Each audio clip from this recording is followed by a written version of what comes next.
semi-arid regions of Africa and Asia already experience harsh climates, and these conditions are expected to intensify in the coming decades.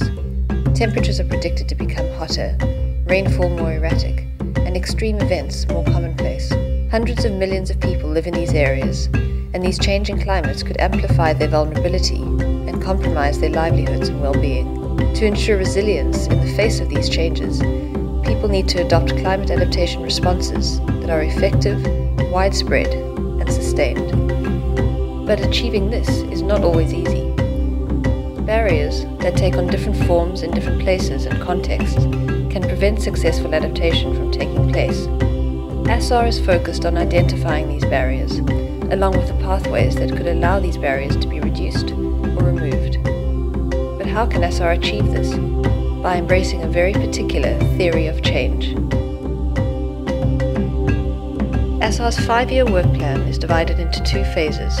During the regional diagnostic studies in the project's first year, through early engagement with multiple stakeholders and literature reviews, ASSAR investigates what people in semi-arid regions currently know about climate change and what they're already doing to adapt to these changes. The findings from these studies help to define the focus of the second phase of ASSAR, called the Regional Research Phase.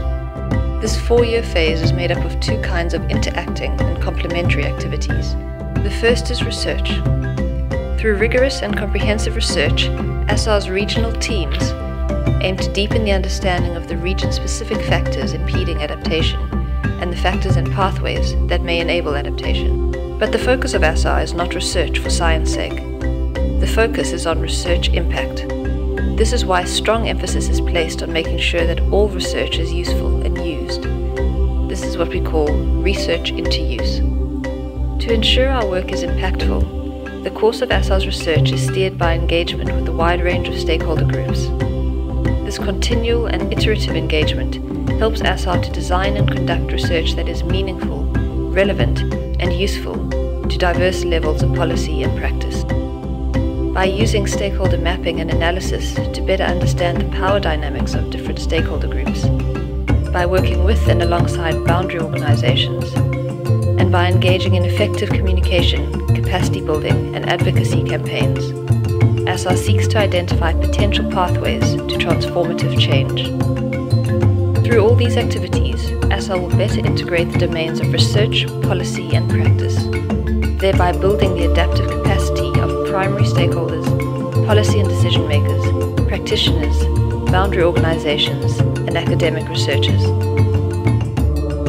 In time, these efforts could contribute to a change in the attitudes and behaviors of key stakeholders, prompt easier and better access to resources by vulnerable groups, and enhance the power and agency of vulnerable groups to lessen or remove adaptation barriers and exploit adaptation enablers.